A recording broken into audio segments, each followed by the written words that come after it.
भक्तों, ऐसी महिलाएं भूलकर भी ना रखें छठी मैया का व्रत, वरना पुण्य के बदले भोगना पड़ेगा शाप।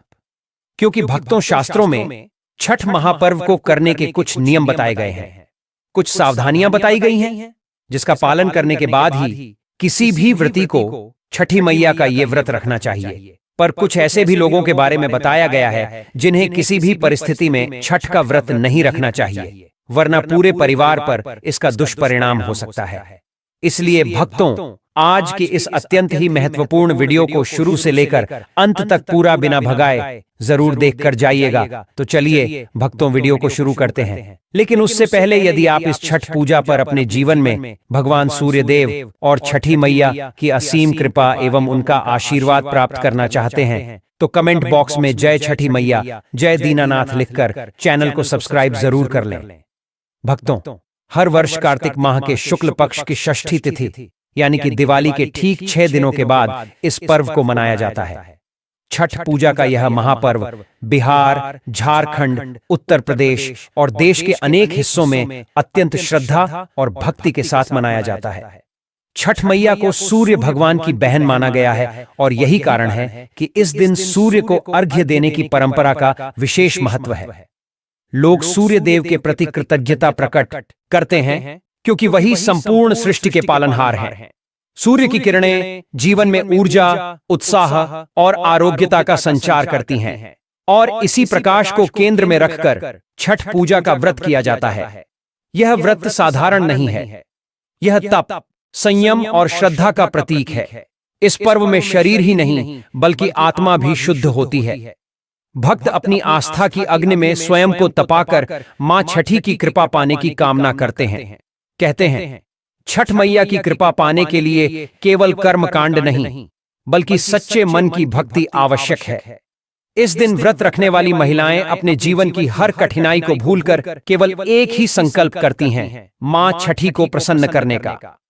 इस व्रत की शुरुआत नहाए खाए से होती है, जिसमें घर की पवित्रता का विशेष ध्यान रखा जाता है। नदी या तालाब में स्नान कर शुद्ध वस्त्र धारण करके भोजन किया जाता है। उस दिन केवल लौकी और चने की दाल से बना सात्विक भोजन ग्रहण किया जाता है। भोजन ग्रहण करने से पहले सूर्य देव को भोग लगाया जाता है, क्योंकि यह दिन आत्मशुद्धि की शुरुआत का संकेत है। नहाए खाए के बाद दूसरा दिन आता है, खरना। यह व्रत का सबसे पवित्र चरण माना जाता है।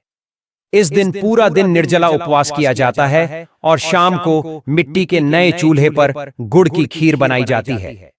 यही प्रसाद माता को अर्पित करके व्रती ग्रहण करते हैं। इसके बाद 36 घंटे का निर्जला उपवास शुरू होता है, जिसमें न जल लिया जाता है न अन्न, केवल माता की भक्ति और ध्यान में ही समय व्यतीत होता है। तीसरे दिन अस्ताचलगामी सूर्य को अर्घ्य दिया जाता है। सूर्यास्त के समय व्रती जल में खड़े होकर सूर्य देव को धन्यवाद देती हैं कि उन्होंने संसार को जीवन दिया, ऊर्जा दी और परिवार को सुख समृद्धि दी। यह क्षण इतना भावनात्मक होता है कि देखने वालों के नेत्र अपने आप नम हो जाते हैं। पूरे घाट पर ढोल मंजीरे की ध्वनि, दीपों की पंक्तियां और भक्तों की आवाजें एक अद्भुत दृश्य प्रस्तुत करती हैं। चौथे दिन उगते सूर्य को अर्घ्य देकर व्रत का समापन किया जाता है। उस समय व्रती संतान और परिवार की लंबी आयु, सुख, शांति और समृद्धि की कामना करती है। सूर्य के सामने हाथों को जोड़कर से की गई प्रार्थना में जो सच्चाई होती है, वह मां छठी को सीधे छू जाती है। यही कारण है कि कहा जाता है, मां छठी कभी अपने भक्तों को निराश नहीं करती। लेकिन भक्तों, इस व्रत की पवित्रता इतनी गहरी है कि इसे निभाने के लिए मन, तन और कर्म से पूर्ण शुद्धता आवश्यक है। हमारे प्राचीन ग्रंथों में स्पष्ट लिखा गया है कि छठी मैया के व्रत को हर कोई नहीं रख सकता।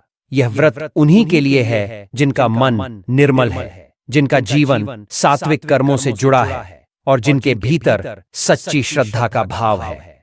कुछ स्थितियां ऐसी होती हैं जब स्त्रियों को यह व्रत नहीं रखना चाहिए, क्योंकि ऐसा करने से पुण्य की जगह अनजाने में पाप का भागीदार बनना पड़ता है। यह नियम केवल परंपरा नहीं बल्कि एक गूढ़ आध्यात्मिक सत्य है।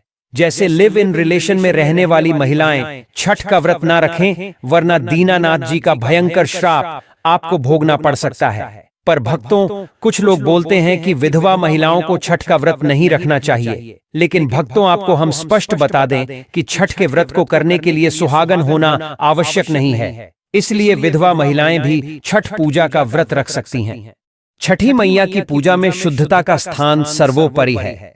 इसीलिए अक्सर ये सवाल आता है कि यदि किसी स्त्री को व्रत के दौरान मासिक धर्म हो जाए तो उसे क्या करना चाहिए। तो देखिए भक्तों, छठ के पूजा में पवित्रता सबसे महत्वपूर्ण है, पर यदि स्त्री रजस्वला हो जाएं, तो ऐसे में उन्हें केवल सूप उठाने और रसोई बनाने की मनाही होती है। यानी कि मासिक धर्म में भी व्रती स्त्री पानी में खड़े होकर भगवान दीनानाथ को अर्घ्य अर्पित कर सकती है, पर पूजन सामग्री को हाथ नहीं लगाएं, यह व्रत छोड़ देना चाहिए। मासिक धर्म के दिनों में शरीर अशुद्ध माना जाता है और उस अवस्था में पूजा या व्रत करना छठी मैया का अनादर माना जाता है। ऐसी स्थिति में स्त्री को व्रत का संकल्प पुनः करना चाहिए जब शरीर और मन दोनों शुद्ध हों। छठ पूजा का उद्देश्य किसी परंपरा का प्रदर्शन करना नहीं, बल्कि आत्मा की शुद्धि और ईश्वर के प्रति पूर्ण समर्पण है। यदि कोई महिला केवल दिखावे के लिए या समाज के दबाव में यह व्रत रखती है, तो यह भी गंभीर भूल है। छठ मैया भक्ति में छल नहीं, बल्कि सत्य चाहती है। यदि व्रत श्रद्धा के बिना रखा गया हो तो उसका कोई फल नहीं मिलता, बल्कि पति या संतान पर संकट आ सकता है। यह व्रत आडंबर नहीं, आस्था का प्रतीक है। जो महिलाएं केवल समाज में दिखाने के लिए व्रत रखती हैं, वे वास्तव में आत्मिक रूप से अधूरी रहती हैं, और ऐसा व्रत छठी मैया की दृष्टि में व्यर्थ होता है। शास्त्रों के अनुसार छठ व्रत तपस्या का स्वरूप है। इसलिए जो महिलाएं मांस, मछली, शराब या अन्य नशे का सेवन करती हैं, उन्हें यह व्रत नहीं करना चाहिए। ऐसा जीवन अपवित्रता और तामसिकता से भरा होता है, जबकि छठ पूजा सात्विकता और शुद्धता का पर्व है। जब तक जीवन से असत्य, अहंकार और पाप कर्मों का त्याग नहीं होता, तब तक मां छठी की कृपा प्राप्त नहीं हो सकती। यह व्रत मन की सच्चाई, वाणी की पवित्रता और कर्म की निष्कपटता मांगता है। जो महिलाएं सच्चे मन से इस व्रत को करती हैं, उनके जीवन में परिवर्तन अवश्य आता है। छठी मैया स्वयं उनकी रक्षा करती हैं। उनके बच्चों की सेहत, पढ़ाई, विवाह और जीवन की हर कठिनाई में मां का साया बना रहता है। अनेक उदाहरण ऐसे हैं जब मां छठी ने असंभव को संभव कर दिखाया है। कोई संतानहीन दंपत्ति व्रत करके संतान प्राप्त कर लेता है, कोई निर्धन व्यक्ति जीवन में समृद्ध हो जाता है, और कोई रोगी पूर्ण रूप से स्वस्थ हो जाता है। यही छठी मैया की अद्भुत शक्ति है। भक्ति और तपस्या से हर संकट मिट जाता है। अब भक्तों, छठ महापर्व के दिन की कुछ महत्वपूर्ण बातें समझना बहुत जरूरी है। इस दिन सूर्योदय और सूर्यास्त का समय अत्यंत शुभ माना जाता है। सूर्य को अर्घ्य देते समय पूर्ण श्रद्धा और सावधानी आवश्यक है। अर्घ्य देने के लिए केवल तांबे का लोटा उपयोग करना चाहिए, क्योंकि तांबा सूर्य का धातु माना गया है। यदि भूलवश कोई व्यक्ति स्टील, शीशे या प्लास्टिक के बर्तन से अर्घ्य दे, तो यह व्रत अपूर्ण माना जाता है। सूर्य देव अग्नि के प्रतीक हैं और तांबे की धातु अग्नि तत्व से जुड़ी है। इसलिए तांबे के पात्र से अर्घ्य देने से ऊर्जा का संचार होता है। छठी मैया की पूजा में साफ सफाई का विशेष महत्व है। घर का प्रत्येक कोना, रसोई, बर्तन, वस्त्र और प्रसाद की सामग्री शुद्ध होनी चाहिए। यह व्रत केवल बाहरी स्वच्छता नहीं, बल्कि आंतरिक निर्मलता का भी प्रतीक है। यदि मन में द्वेष, ईर्ष्या या अहंकार हो तो वह भी अशुद्धता के समान है। इसलिए व्रत शुरू करने से पहले अपने मन को भी पवित्र बनाना आवश्यक है।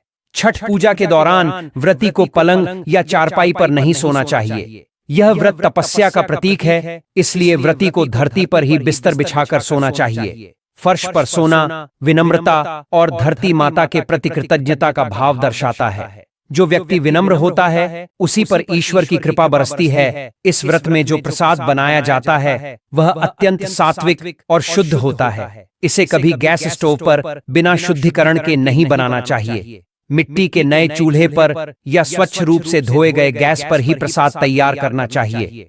प्रसाद बनाते समय नमक का हाथ किसी पूजा की वस्तु या प्रसाद को नहीं छूना चाहिए, क्योंकि नमक तामसिक तत्व का प्रतीक माना जाता है।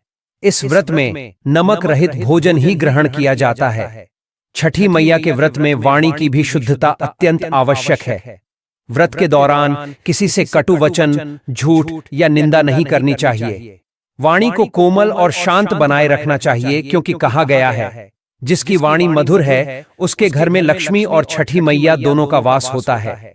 अब भक्तों, यह जानना भी उतना ही आवश्यक है कि छठी मैया किन वस्तुओं को प्रिय मानती हैं। पूजा में प्रयुक्त प्रत्येक सामग्री का एक आध्यात्मिक अर्थ है। जैसे गन्ना छठी मैया का प्रिय है, क्योंकि यह पवित्रता और सादगी का प्रतीक है। गन्ने का घर बनाकर उसमें पूजा करने से घर में समृद्धि आती है।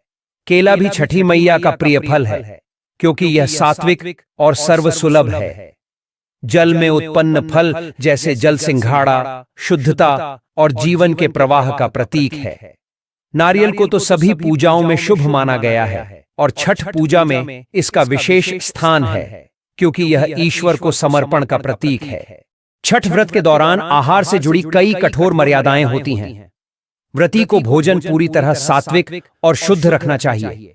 गेहूं, चावल, गुड़ और घी, इन 4 वस्तुओं को इस व्रत का आधार कहा गया है। पकवान बनाते समय किसी भी प्रकार का नमक, मसाला या तेल का उपयोग नहीं किया जाता। यहां तक कि बर्तन भी नए या केवल व्रत के लिए रखे हुए होने चाहिए। प्राचीन काल में कहा गया है कि जहां छठ मैया का प्रसाद बनता है, वहां स्वयं देवता निवास करते हैं।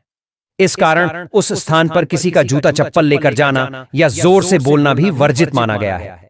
व्रती महिलाएं मिट्टी के चूल्हे पर लकड़ी या उपलों से खाना बनाती हैं और पकाने से पहले स्नान करके शुद्ध वस्त्र धारण करती हैं। छठ मैया की प्रसन्नता के लिए बनाए जाने वाले प्रसादों में ठेकुआ का विशेष महत्व होता है।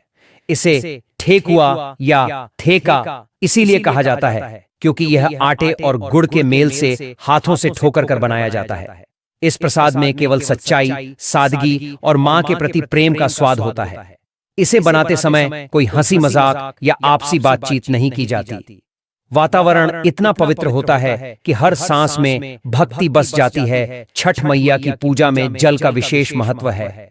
सूर्य देव को अर्घ्य जल के माध्यम से ही दिया जाता है, इसलिए गंगा जल या किसी पवित्र नदी का जल सबसे श्रेष्ठ माना गया है। यदि किसी के पास गंगा जल उपलब्ध न हो तो स्वच्छ कुएं या बोरिंग का पानी भी लिया जा सकता है, परंतु उसमें किसी प्रकार की गंदगी न हो। शास्त्रों में कहा गया है कि अशुद्ध जल से अर्पित अर्घ्य सूर्य देव स्वीकार नहीं करते, इसलिए जल शुद्ध हो, पात्र शुद्ध हो और अर्पण करने वाला मन भी शुद्ध हो। ये तीनों बातें अत्यावश्यक हैं। अब बात करते हैं उन गलतियों की जो अनजाने में व्रती या परिवारजन से हो जाती हैं और व्रत के फल को कम कर देती हैं।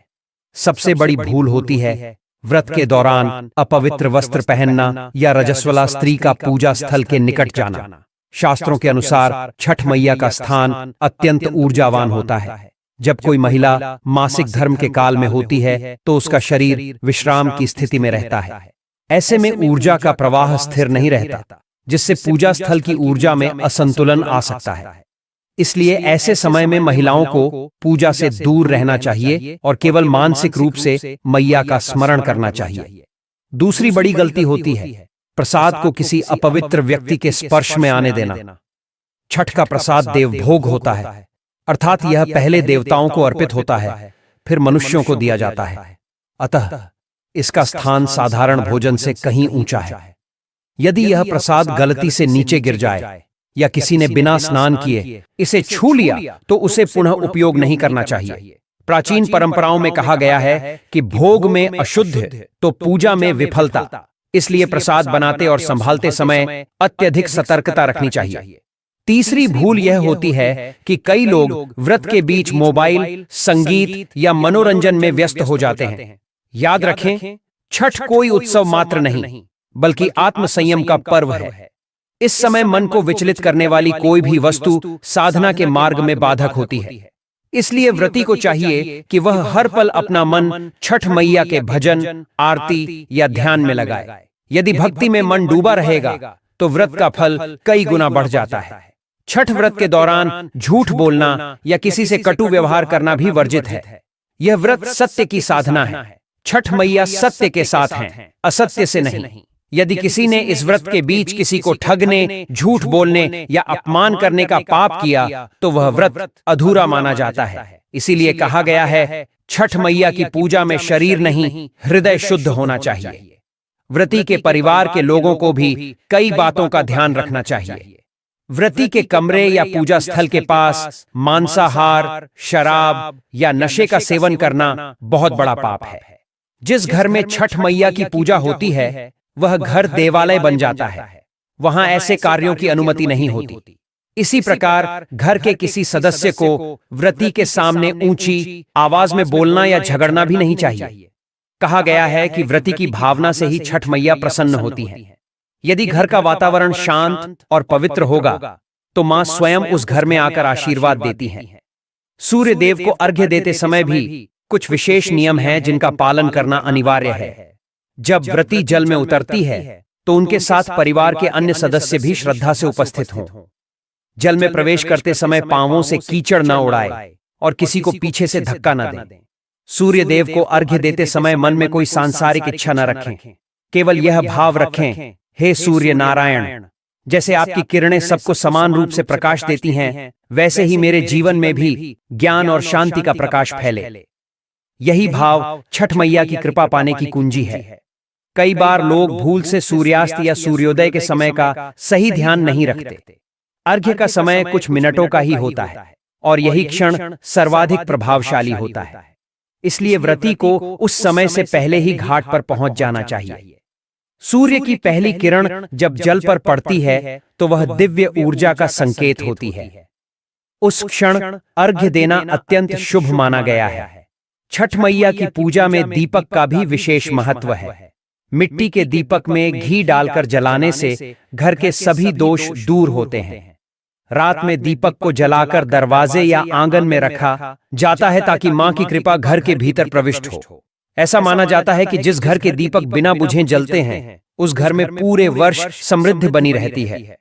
साथ ही छठ पूजा में भोजन और प्रसाद की शुद्धता का भी अत्यंत ध्यान रखना चाहिए। प्रसाद बनाते समय घर में सच्ची भावना और शुद्धता का वातावरण होना चाहिए। लोहे या एल्यूमिनियम के बर्तनों का प्रयोग नहीं करना चाहिए। इसके स्थान पर मिट्टी या पीतल के बर्तनों को शुभ माना गया है। वहीं पहले से इस्तेमाल किए गए बर्तनों का प्रयोग, जिसमें घर के लिए खाना बना हो, सब्जी बनी हो, वैसे बर्तनों का प्रयोग भी छठ पूजा में करना वर्जित है। प्रसाद बनाते समय लहसुन, प्याज या किसी भी तामसिक वस्तु का आसपास होना तो दूर, उसकी सुगंध भी नहीं आनी चाहिए। चलिए भक्तों, अब वीडियो में आगे बढ़ते हैं और जानते हैं कुछ और अत्यंत ही महत्वपूर्ण गलतियों के बारे में, जिन्हें आपको छठ पूजा के दौरान भूलवश भी नहीं करना चाहिए। लेकिन उससे पहले भक्तों, आपके निवेदन है कि हम जो भी जानकारी आप तक लाते हैं, इसमें हमें काफी मेहनत लगती है। कई ग्रंथों और शास्त्रों का गहन अध्ययन करके ही हम आप तक और सटीक जानकारी लेकर आते हैं। हमारे द्वारा बताई गई बातें पूर्णतः शास्त्र प्रमाणित होती हैं। इसलिए भक्तों, आपसे निवेदन है कि इस वीडियो को एक लाइक करके हमारे चैनल एस्ट्रो केपी को सब्सक्राइब भी जरूर कर लें, जिससे आपको शास्त्रों में बताई गई प्रमाणित बातें सबसे पहले पता चल जाएं। तो चलिए दोस्तों, अब हम आपको बताते हैं सबसे महत्वपूर्ण गलती के बारे में, जिसे किसी भी व्यक्ति को भूलकर भी नहीं करना चाहिए। भक्तों, छठ महापर्व में सूप और द्वारा पर जो चीजें हम भगवान सूर्य नारायण भगवान को अर्पित करते हैं, जैसे कि सेब, मूली, नींबू, नारियल, ठेकुआ, इनका सेवन हमें दिवाली के बाद से ही नहीं करना चाहिए। ये त्याग भगवान दीनानाथ के प्रति सच्चे समर्पण का प्रतीक होता है। इसके अतिरिक्त पूजा के समय वस्त्रों की शुद्धता पर भी ध्यान देना चाहिए। व्रती को धुले हुए सादे कपड़े पहनने चाहिए। विशेष रूप से महिलाएं नए या स्वच्छ साड़ी और पुरुष धोती कुर्ता पहनकर पूजा करें। पूजा के दौरान किसी प्रकार के चमक दमक या दिखावे से बचना चाहिए, क्योंकि छठी मैया को सादगी और पवित्रता प्रिय है। एक और बड़ी गलती जो इस व्रत में नहीं करनी चाहिए, वह है सूर्य अर्घ्य के समय लापरवाही। अर्घ्य देने का समय सबसे पवित्र माना जाता है। अस्ताचलगामी सूर्य यानी कि डूबते हुए सूर्य को या उदीयमान सूर्य यानी कि उगते हुए सूर्य देव को अर्घ्य देते समय किसी प्रकार की जल्दबाजी या अव्यवस्था नहीं होनी चाहिए। पूर्ण श्रद्धा के साथ भगवान सूर्य नारायण और छठी मैया के जयकारे के साथ ही सूर्य देव को अर्घ्य अर्पित करना चाहिए एवं अर्घ्य देते समय ओम सूर्याय नमः, ओम आदित्य नमः मंत्रों का निरंतर जाप करते रहना चाहिए। साथ ही साथ यदि इस दिन सूर्य देव की प्रार्थना में आदित्य हृदय स्तोत्र का पाठ करना भी अत्यंत ही पुण्यकारी एवं सर्व सुख प्रदायक होता है। इसी तरह अर्घ्य देने से पहले किसी से बातचीत या हंसी मजाक करना अनुचित माना गया है। उस समय मन पूर्णतः शांत और एकाग्र होना चाहिए। इसी के साथ भक्तों, एक और गलती जो अधिकतर सभी लोग जाने अनजाने में करते हैं वो तुलसी मैया से जुड़ा है।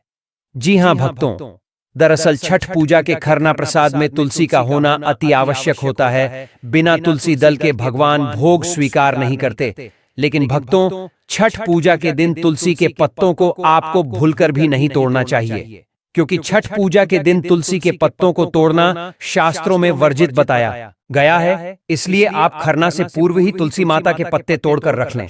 भक्तों, हमारे ब्रह्म वैवर्त पुराण एवं पद्म पुराण में स्पष्ट लिखा हुआ है कि ये दिन स्वयं सूर्य नारायण और छठी मैया का होता है।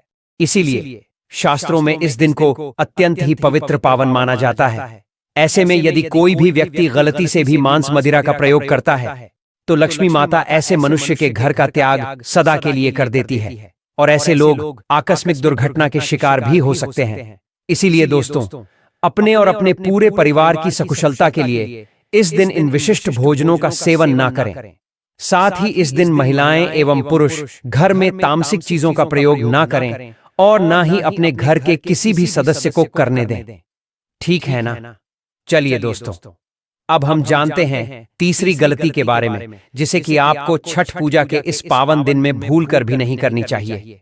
तो देखिए दोस्तों, छठ पूजा के दिन उपवास रखकर भगवान श्री सूर्य नारायण जी की पूजा आराधना करने से व्यक्ति को श्रेष्ठ पुण्य फलों की प्राप्ति होती है। लेकिन हमारे शास्त्रों में कुछ खास लोगों के बारे में बताया गया है जो यदि इस व्रत रख लेते हैं तो इसका दुष्परिणाम उनके पूरे परिवार को भुगतना पड़ सकता है। तो दोस्तों, सबसे पहले छठ पूजा का व्रत 36 घंटे तक निर्जल रखकर किया जाता है। लेकिन दोस्तों, शास्त्रों में बताया गया है कि कोई भी व्रत त्योहार गर्भवती महिला को अपनी गर्भ की सुरक्षा को देखते हुए ही करना है, क्योंकि शिशु के रक्षा का धर्म उसकी मां का ही होता है। यदि व्रत में कठोर नियम का पालन किया गया तो गर्भस्थ शिशु पर इसका दुष्परिणाम भी हो सकता है। और छठ पर्व मुख्यतः संतान के लिए होता है, पर यदि व्रत रखना आवश्यक हो तो एक बार अपने चिकित्सक से परामर्श जरूर ले लें। वहीं दोस्तों, दूध पीते बच्चे एवं अपने बच्चों को स्तनपान कराती महिलाएं एवं दवाइयों पर निर्भर बुजुर्ग लोगों को भी व्रत बिना जल ग्रहण किए ना करें। इसके बजाय आप फलाहार कर सकते हैं। साथ ही साथ यदि आप महिला हैं और छठ पूजा के व्रत आपको रखने हैं लेकिन आपके पीरियड्स आ गए हैं तो इस अवस्था में यदि आपकी श्रद्धा है तो आप व्रत रख सकती हैं। लेकिन किसी भी पूजन सामग्री को स्पर्श ना करें, ना ही पूजा में उपयोग रसोई बनाएं। ऐसा करने से पूजन सामग्री अशुद्ध हो जाएगी और आपको दोष भी लग सकता है। दोस्तों, छठ महापर्व पर आपको अपना मन शांत रखना चाहिए। इस दिन किसी से भी लड़ाई झगड़े या कलह क्लेश नहीं करना चाहिए। छठ पूजा के इन 4 दिनों के व्रत में भगवान काले रंग के वस्त्रों का इस्तेमाल करने से भी बचना चाहिए। इन दिनों पूजन के दौरान लाल या पीले या हरे रंग के कपड़ों का प्रयोग करना चाहिए, क्योंकि काला रंग अशुभता हो दर्शाता है। वहीं साड़ी के अलावा कोई अन्य पोशाक जैसे कि सलवार सूट या वेस्टर्न कपड़े पहनकर भी छठ का व्रत नहीं करना चाहिए। केवल साड़ी पहनकर ही छठ का पर्व मनाना चाहिए। वहीं यदि पुरुष छठ का व्रत कर रहे हों तो उन्हें धोती कुर्ती ही पहनना चाहिए। कुछ और वस्त्र पहनना सख्त मना है। साथ ही साथ दोस्तों, छठ महापर्व में भगवान सूर्य और छठी मैया जी स्वयं प्रत्येक भक्त के घर आते हैं। ऐसे में हमारी जिम्मेदारी बनती है कि हम उनके स्वागत में अपना घर साफ स्वच्छ और सुव्यवस्थित रखें। जैसे कि इस दिन आपको अपने घर के मुख्य द्वार पर पूरी साफ सफाई बरतनी है, स्वच्छ जल का छिड़काव करना है। छठ महापर्व के दिन फूलों की मालाओं से बंधनवार से अपने घर को सजाना है। साथ ही साथ शाम के समय में एक सरसों के तेल का दीपक भी घर के मुख्य द्वार पर सजाना अत्यंत पुण्यकारी माना जाता है। लेकिन जिन भी लोगों के घर में छठ पूजा पर गंदगी होती है, उनके घर आने से पूर्व ही माता लक्ष्मी स्वरूपा छठी मैया लौट जाती है और उनके पीछे उनकी बहन दरिद्रता घर में प्रवेश कर जाती है। अब आप ही सोचिए कि इस छठ महापर्व में आप अपने घर माता लक्ष्मी जी को आमंत्रित करेंगे या दरिद्रता को। इसके अलावा दोस्तों, कई लोग अक्सर हमसे ये प्रश्न करते हैं कि हमारे घर में अशांति है, हमारे घर परिवार में अक्सर वाद विवाद होता रहता है, पैसों को लेकर हर माह तंगी जैसे हालत हो ही जाते हैं, आए दिन कोई ना कोई परिवार में बीमार हो जाता है। तो देखिए दोस्तों, इसका सबसे बड़ा जो कारण है वो है भगवान की पूजा में हो रही गलती। जी हाँ दोस्तों, अक्सर देखा गया है कि कई लोग दोस्तों, गुरुजी कहते हैं कि छठ महापर्व के दिन दान पुण्य करना जीवन में सुख समृद्धि शांति लेकर आता है, लेकिन इस दिन कुछ चीजों का दान करना शुभ नहीं माना जाता है। जैसे लोहा या लोहे से निर्मित वस्तु भी किसी को नहीं देना चाहिए। दोस्तों, अगला तामसिक चीज का दान आपको इस दिन भूलकर भी नहीं करना चाहिए। इससे आपके कुंडली में माता लक्ष्मी और शुक्र ग्रह का भाव कमजोर हो जाता है। साथ ही साथ पति पत्नी को भूलकर भी एक दूसरे से लड़ाई नहीं करनी चाहिए।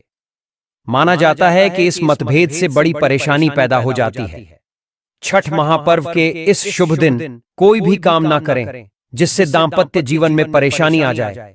इस दिन दंपत्ति को आपसी तालमेल एवं प्रेम से रहना चाहिए, लेकिन किसी भी परिस्थिति, चाहे आपने व्रत किया हो या नहीं किया हो, पर छठ महापर्व को एक दूसरे के करीब नहीं आना चाहिए, क्योंकि इस दिन रतिक्रिया करने से ऊर्जा की क्षति होती है एवं भगवान तक पहुंचने के मार्ग में बाधा आ जाती है। साथ ही शरीर अशुद्ध हो जाता है, जिससे व्रत तत्काल खंडित हो जाता है। इसी के साथ दोस्तों, आपको छठ महापर्व के इस पावन दिन में काले रंग की वस्तुओं का दान करने से भी बचना चाहिए, क्योंकि काला रंग अशुभता को दर्शाता है। साथ ही इसके महिला या पुरुष किसी को भी नाखून एवं बाल कटवाने से बचना चाहिए। इस दिन बाल कटवाने से कुंडली में चंद्रमा का भाव कमजोर हो जाता है, जिससे व्यक्ति के आर्थिक जीवन पर बहुत बुरा प्रभाव पड़ता है, जिससे व्यक्ति कंगाल भी हो सकता है। इसलिए आप ऐसी गलती भूलकर भी ना करें। इसके अलावा दोस्तों, छठ पूजा के दिन किसी से भी झगड़ा ना करें। दोस्तों, हमारे सनातन धर्म में प्रत्येक मनुष्य के अंदर नारायण का वास बताया गया है। इसीलिए यदि आप इस दिन किसी को कुछ भी भला बुरा बोलते हैं, किसी का अपमान करते हैं, तो इसे श्री सूर्य नारायण जी का अपमान समझा जाएगा। साथ ही साथ दोस्तों, स्त्रियों को भी हमारी संस्कृति में माता लक्ष्मी का रूप बताया गया है और छठ महापर्व तिथि छठी मैया जी को विशेष प्रिय है। इसीलिए इस दिन आपको महिलाओं का सम्मान जरूर करना चाहिए। शास्त्रों में कहा भी गया है, यत्र नारस्तु पूजन्ते रमणते तत्र देवता, मतलब जहां स्त्रियों की पूजा होती है वहां देवता निवास करते हैं, और जो लोग स्त्रियों का अपमान करते हैं उन्हें दुख पहुंचाते हैं। ऐसे लोग जीवन में कभी भी खुश नहीं रह सकते। इसके अलावा छठ पूजा के दिन किसी भी मनुष्य को मांसाहार का सेवन भूलकर भी नहीं करना चाहिए। साथ ही साथ इस दिन मदिरा पान करने से भी